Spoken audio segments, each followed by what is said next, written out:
But first, we should probably react to the World Cup squad for South Korea. That was announced on Saturday, just gone. Son's in. He looks fine. Not sure about his fashion sense, but he looks all right to me. I think, first of all, I think we should break down the numbers and sort of go over who's in and who's not. First of all, Branko, 3 goalkeepers. Who are they, and who Yeah. do you think is going to be first, second, and third choice? Okay, well, I think where the goalkeepers are concerned, no surprises with the selections given the situation. Kim Sung-gyu, Cho Hyun-woo, and Song Bum-kun. I think we can settle on the fact that it's a pretty good possibility Bento is going to go with Kim Sung-gyu as his number 1. Personally, I would like Cho Hyun-woo to be that number 1. I just feel like he's the best shot stopper of the 3 goalkeepers. As for who's going to be the number 3, I think it's going to be Sung Bum-kun. He's still a little bit on the young side, so he needs a little more exposure to the senior national team. But him being in Qatar can be a really good experience for him, for the fact that he was selected because Kim Dong-jun got injured in that car accident, and I think if that had not happened, he probably would have been in the squad. So that's goalkeepers in a nutshell. Yep. Now, Matthew, if you're touching on Song Bum-kun, obviously you know a lot about him.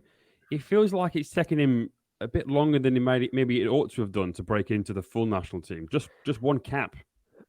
Yes and no. I think they've taken the time with him. He's obviously a goalkeeper with a lot of potential, but I think he was required at Olympic level first. I think that was the first and foremost responsibility under Kim Hak-bum's tutelage to try and, well, first he was in the squad to help get the gold medal at the Asian Games. Didn't play, mind. That was Cho Hyun-woo's glory, but he stayed with the squad to try and get something from the Olympics. Unfortunately, it didn't work out for him, but he did get that military exemption in the Asian Games, as mentioned prior.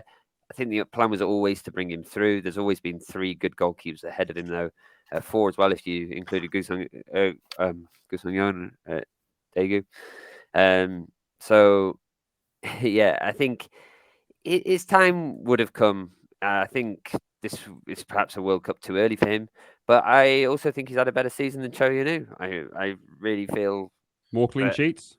Yeah, more clean sheets, but also I just think he's really come on quite a lot this year in a John Book shirt. I feel a lot of people are always quick to point out his mistakes, but I think his mistakes aren't as often as people make them out to be, and I really do think he's done all right this season. So glad to see him get the call up, but yeah, he's not going to be anywhere near the starting positions in this squad. He's just there as the 3rd choice. Yeah. Well, moving up to the fullbacks or lateral backs, as Bento called them in his press conference, which I will be using from now on. So lateral backs. Well, there was 5 in the squad: Kim Tae-wan, Kim Min-wan, Yoon Jong-gyu, Kim Jin-soo, and Hong Chol. Now, Bento, well, he said in his press conference that he's taken 5 not because of Kim Jin-soo's injury or fitness concerns. It was already an idea that he'd had to take 5 because he's tried 2 of them on the left. Kim Min-wan played on the left, tried him out there. So that's probably why he's done that. And in terms of Kim Jin-soo's fitness, well, he said he thinks he'll be fine to start. He said the injury wasn't ever serious, and he feels better than obviously it wasn't as serious as the injury that kept him out of the World Cup last time. So he's kind of positive, and he was in training. I think we've read this week that he's been in training with the rest of the team in Qatar. So I think, the fullbacks, I think I'd have to say left back would have been pretty certain if Kim Jin-soo was fit or guaranteed to be fit. But now he's not. I'm not quite so sure. And also, Kim Tae-wan at right back, I'm not so sure about that either. He seems to like Yoon Jong-gyu of FC Seoul. He seems to like him, which is interesting because he's not really had the best of seasons because of obviously how FC Seoul have performed. But it's not really nailed on, I think, who's going to start at full-back positions. Maybe even Kim Min-wan at right back or even left back. So we'll see what happens there. But moving centrally, Matthew, who's you think of the centre backs? Who's the first choice for those positions? Do you think? Well, centre backs. Well, Bento's been teasing a back three. No, he is going to probably play a back four, but Iceland, we saw him experiment with. He actually played Kwon Kyung-won, Kim Yong-won, and Park Ji-soo at the start of the Iceland game. Park Ji-soo obviously got taken off with an injury, and he's now out of the World Cup squad, and he was replaced by Cho Yoo-min. Those three are going to the World Cup, along with little-known defender Kim Min-jae, who's currently plying his trade in Serie A at the moment for Napoli. Doing all right by all accounts. But yeah, I think it was an interesting bit of experimentation from Bento. I still think he's probably going to go for the back four, but the back three does allow them to be a bit more compact when they're on the back foot. Against Iceland, we saw fullbacks Hong Chul and Yun Jong-yu in the midfield. I should just mention, perhaps not the two fullbacks you'd prefer, but they played all right. I mean, Hong Chul, he's a decent left back. And against Iceland as well, we also saw two defensive midfielders in Jung Woo-young and Son Jun-ho to add that extra bit of security. So, yeah, I think starting, you're probably looking at Kim Min-jae, obviously, and Kim Yong-won if it's a back four. But back three, probably Kim Min-jae, Kim Yong-won, and you'd be tempted to go with Kwon Kyung-won over the experience of Cho Yoo-min. Yeah, I think Cho Yoo-min's in there because he's versatile, can play in a 3 or a 4, and he's probably, heir to the throne, really, to sort of move in. And by the time the next World Cup comes around, you would expect him to be pushing for a starting spot. Kim Yong-won, obviously, it's probably his last World Cup, certainly one as a starter. But going over to Kim Min-jae, Michael, now, he's obviously playing at Napoli, having a great season. They're top of the league, 11 points clear.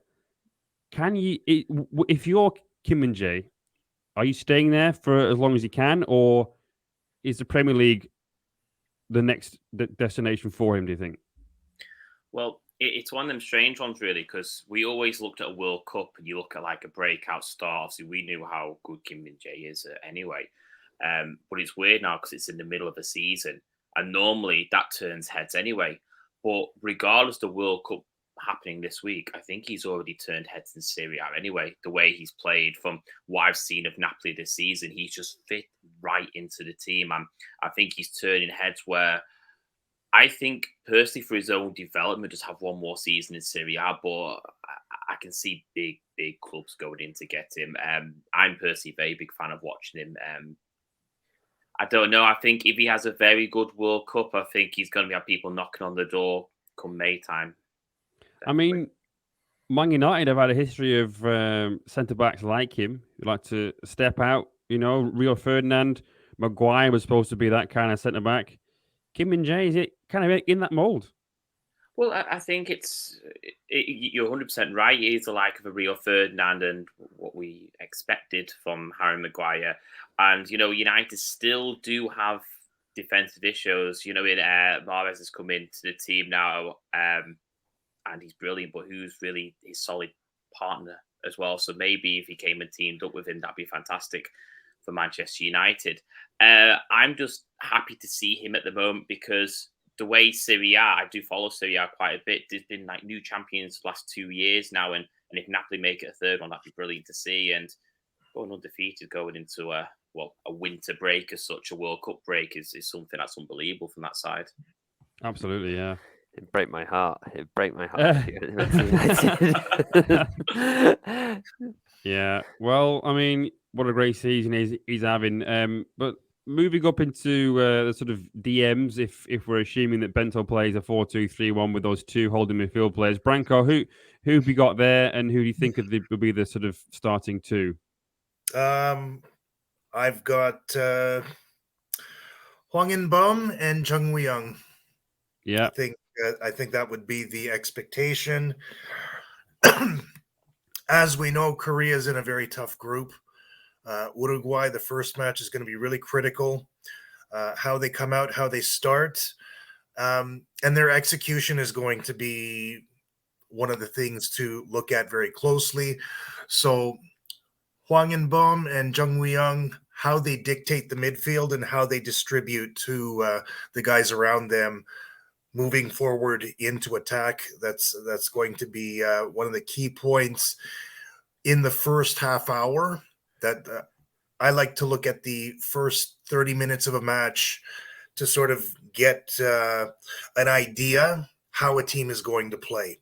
And they really need to get off to a good start if they want to get at least a point from the opening match.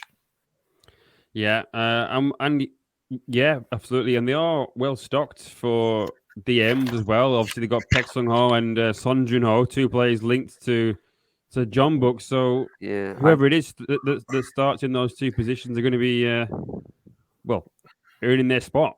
I personally think I know you're a very big fan of Hwang In-bom, Paul, and this is not to say that I'm not a fan of him either. I do enjoy what he offers, but I quite actually like Son Jun Ho, and Yeah, it's in not in easy to that pick a two. It really isn't. yeah, I think Son Jun Ho's got that.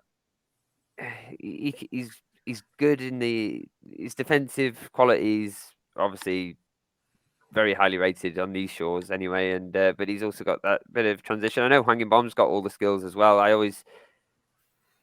know Hwang In-bom plays there, but I always feel that Hwang In-bom can offer a bit more going forward than coming back. But obviously, you follow him far more closely than I do. Yeah, he used to be a 10 or an 8. Now he's definitely a 6. And yeah, I don't know what it is about him that's not sort of been sort of not pigeonholed, but he's in that role now, and it's like, well, he could offer a bit more going forward, but when you look at the options that Korea have in that sort of third of the pitch, which we'll get to next, actually, they do have the Korea are quite well stocked. Michael, the attacking mids again. We're assuming that this is a 4-2-3-1. The likely candidates to play there. Who've we got, and who do you think are going to be the ones that are picked? Well, of course he's going to bench Son Heung-min, never play a minute of him. Yeah, on the left, obviously Son Heung-min. I think even with the not injury, such the scare that he's had last week, I think he's still going to start and probably play every minute of the group stage at least. In the middle, I do have EJ Sung. Obviously, he's an experienced player at John Book at Mainz now. Obviously, a lot of the people online have been loving the Ikang in. I really want him to try and break into the team. I think he might get game time, but I don't think he's going to start ahead of EJ Sung. And then really, I think it's Hwang Hee-chan really, isn't it, on the right-hand side as well. Sung Min-kyu, good option too, but I think Hwang Hee-chan is really it's going to be Son, EJ Sung, and Hwang Hee-chan for me. Yeah, there is options on that right-hand side. And three really, because you've got Na Sang-ho as well, Jong Woo-young, as you mentioned, Song Min-kyu, and Kwon Chang-hoon, also all candidates there. So with this 26-man squad, not 23, there are quite a lot of options in all around the field. Now then, the striker, perhaps not so much well stocked there.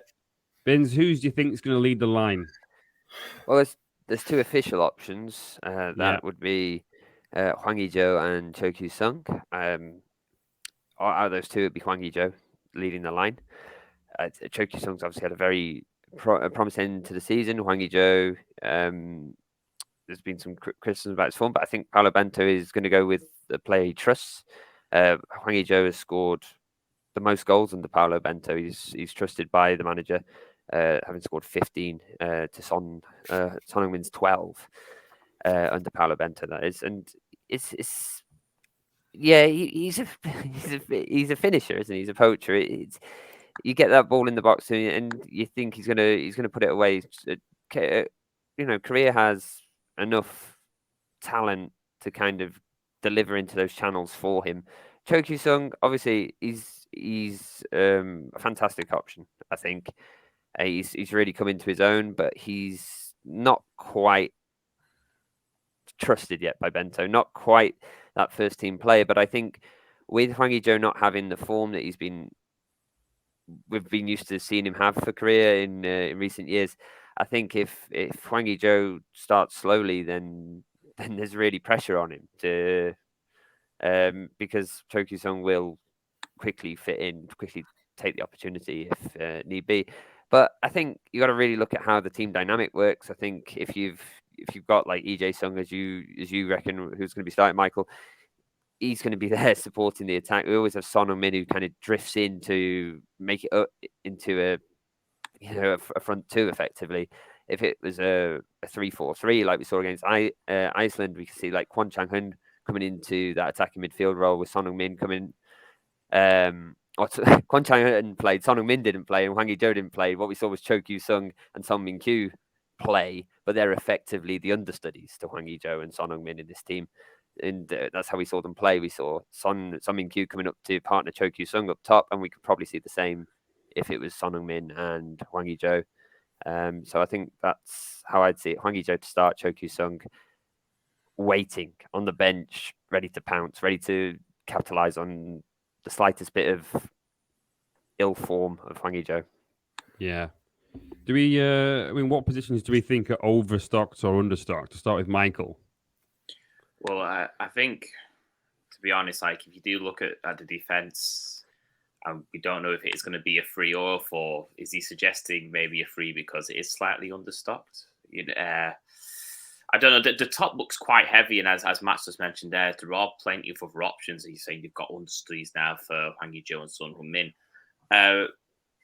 I'm just worried about the back a little bit, especially if the likes when you're playing Portugal, you're playing Uruguay.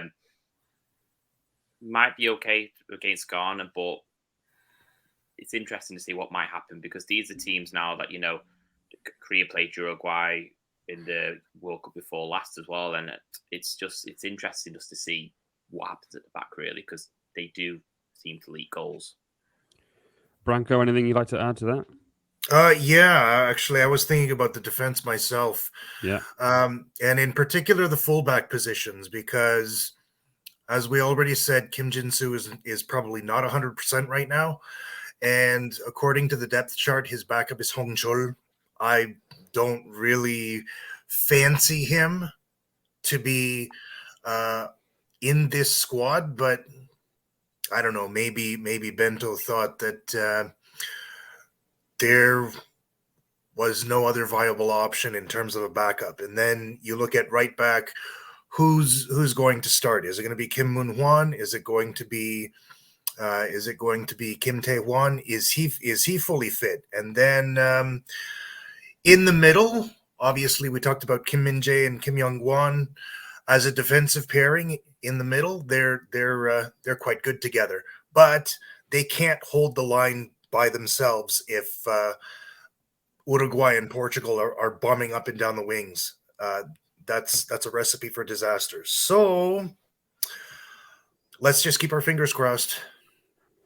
Yeah, fair enough. Well, I suppose we should move on now, I think, to any surprise inclusions. I mean, I wasn't as shocked, or there wasn't any shock inclusions, maybe because last time the Lee Sung-woo seems to come out of nowhere in 2018. Maybe I wasn't paying that much attention to the squad compared to what I am now. This time, I think we largely expected this squad. But, Branko, are there any surprise inclusions, do you think? I don't really think so. I think, as you just said, this is more or less what we expected. We do know that there is some young talent in the pipeline, but I think we're still a year or two off before a change of generations takes place. Yeah, fair enough.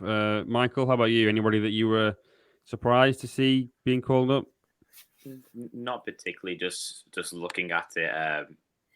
Obviously, forgot to mention before, like Na Sang-ho there. Now, I really, really rate him, so I'm glad to see that he's got the call up, but obviously he's been making a lot of appearances recently as well. No, I think it's quite a standard position. I agree with Branko. The next World Cup, you'll see a lot of different players in that call up. Yeah. Yeah. I would have quite liked to see Won Sang have been included in this squad. He's not included. I actually, no, Michael just said Na Sang-ho, and actually I had penciled Na Sang-ho possibly as one of the players I wouldn't have included if I was to squeeze Won Sang in. But I don't know. Won Sang, he had that period out injured I mean, he has come back in strong form for Ulsan, but yeah, I think as you kind of touched on it there, we've had so many friendlies this year that Bento's had all the time to experiment, had all the time to already play his shock inclusions and test them out, which is a good thing in a way. Like, most World Cup teams, going mainly from an England perspective, but yeah, going from Korea's perspective in the last World Cup, you get these shock inclusions and it becomes all the talk about them and like they're going to light up the world and everything. But actually, while there are criticisms towards Bento, I think he's handled this quite well. I think we don't have shock inclusions because he's had time to test everyone, and that's if only a good thing going into the World Cup. You don't want last rolls of the dice. We don't want like unproven stars like Lee Sung-woo back in 2018, rather, coming into the squad. It would have been great to see Lee Sung-woo actually get a chance in the friendlies. That's a gripe I have. But in terms of actually picking this team, I think he's thought about it carefully and he's given chances to the players he thinks will fit his system. Whether you agree with the system or not, it's another matter, but he knows his system. He's given chances to players that would fit. He's got players in each position with a decent understudy. Most understudies are younger, which kind of fits into what Branko said there. Like, we've got the first team now at the right age, but the understudies for each of those positions, some of them are younger, some of them are up-and-coming talents. They'll benefit greatly from this tournament, and they may get minutes as well. Like I said, I guess Lee Kang-in, it was the big name, but I wouldn't say he was a surprise per se. But having not really played under Bento, I don't see him playing at all. Yeah, I think the only surprise for me, and not because of who it is, it's because of the season that he's had, is Kwon Chang-hoon. He didn't score at all in the league for Gimcheon. I think he got very few assists. I think it might even been just one. I'm not even sure exactly, but not the best of seasons for a Gimcheon side that might have needed that kind of inspiration to avoid relegation. I know obviously he's a very good player. He has contributed before, but I suppose if we get to any notable exclusions, obviously Matthew, you obviously already mentioned On Won Sang there. Michael, is there anybody that you think has been snubbed or perhaps ought to have been included in this squad that wasn't? I wouldn't say snubbed as such. Like, obviously, we know I've been following a bit of Suwon Blue Wings in the last couple of months there.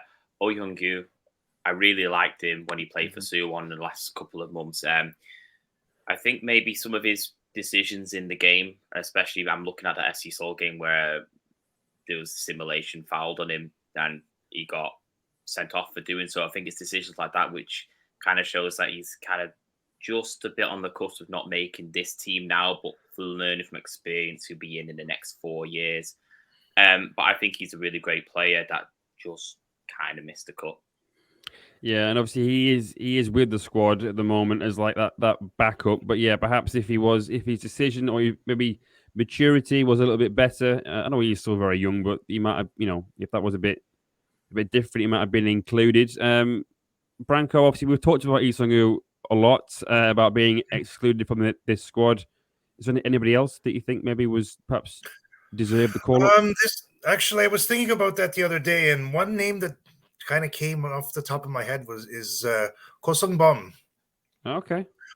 But he had a really rough season. He got COVID early in the year, so that kept him out. And then he also picked up a muscle injury somewhere in the middle of the campaign, so he had to miss a little bit of more time. But it seemed like he was on the path to rediscovering his form towards the end of the year. So he was included in the side for the friendly against Iceland. I had some outside hope that he might make the World Cup squad. I knew it wasn't a guarantee.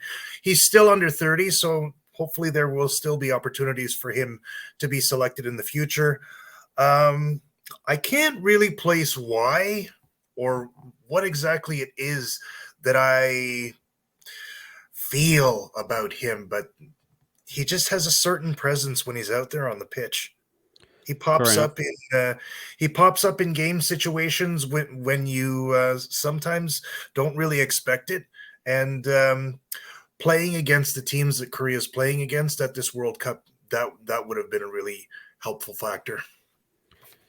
Fair enough. One name I'd like to put forward is Kim Dae-won from Gangwon. I mean, 12 goals and 13 assists. You know, that ain't nothing. Would he have been better placed than Kwon Chang-eun? Worth considering, maybe. I don't know, but I think let's one last thing on this Korean national team squad. There are actually quite a lot of K-League players in this squad. It's mostly K-League players, in fact. I want you to pick one each of who you think is going to be the most important. Let's start with Michael. Well, it's someone who I mentioned earlier there. Well, first of all, Na Sung-ho, and those of you who know me on the podcast a while, you know I always sing his praises, even though he's at the red side of Seoul, and that angers me. I just think he's an exceptional player, and as you know, you've got a feel for a player that you like. I was watching him back in 2018 being the top goal scorer in the K-League too. So to watch someone from the second division then go up to the first division and now in the Korean national team, I kind of wish him all the best. So I'm kind of like pleased that he's in the setup and in that lineup. Yeah, he actually ruined my birthday in 2018. I went down to watch Daejeon against Gwangju, and he scored 2 in the last 5 minutes to win it. We were winning 1-0. We scored late, 82 minutes, and then he scored 2. One was a bicycle kick. I was like, well, the audacity. It's my birthday. How dare you? I think he hurt my heart a few times as well, to be honest. Yeah. Matthew, how about you? If I'm going with heart over head, I'm happy Kim Jin-soo's finally at a World Cup. In terms of experience for the K-League, he's one of the most experienced players there. He's got lots of experience with the former champions. Oh, I forgot about that word there. But yeah, he's got lots of experience with Jeonbuk. He's got lots of experience of winning things. He's a player who, as we've talked about a lot this season, but a player I've enjoyed watching do the darker side of the game, the rolling on the floor, the player who's not afraid to slow things down when need be, but also maybe go in with a tough tackle or two. I'm quite looking forward because he missed out in 2018 through an injury, and in 2014 as well, he missed the World Cup. So it's been a long, long wait for Kim Jin-soo. It's been a decade. It looked like he could even miss this one with an injury. I hope he gets game time in this. I think he will if he's fit. I think, yeah, it's going to be fun watching him. But that's definitely more of a choice from the heart than the head. Yeah, he must be a pub quiz question somewhere. You know, the most caps picked up for South Korea without playing in a World Cup because he's a vastly experienced player and he's had a good season and obviously ended it with an FA Cup win as well. But Branko, how about you? Who would you say is going to be the most sort of important or influential K-League player amongst this team? Well, this is probably an outside pick. Maybe not, but I'm going to go with another Jeonbuk player, and we talked about him already. Sungmin Kyu. He played quite well against Iceland. Scored the only goal of the match. Good speed, good positioning. Has the awareness in that attacking area in the final third. So he probably won't play a lot, but he seems like the type of player who will take his opportunities when they come. Yeah, he's done well to get himself back in the team. Obviously struggled with fitness a little bit and whatnot earlier this year, but yeah, he's. I think that goal as well, obviously, because his first goal, it was given as an own goal. Was that last year? Was that earlier this year? It must have been last year. I think he scored in those sort of bubble games in Goyang, but it didn't go down as his goal, and obviously finally he's managed to get off the mark there for his country. But my pick is probably Kim Young-gwon. I think he's probably a nailed-on pick to start at centre back alongside Kim Min-jae, the most experienced as well out of the K-League contingent, nearly 100 caps, and this will be his third World Cup. He's played in every game of the last 2 World Cups for Korea. And now this might be a little bit unlikely, But if Korea make it out of the group into the round of 16, he plays all those games, he'll reach 100 caps. So I think he'll be a very, very important player for Korea in this World Cup.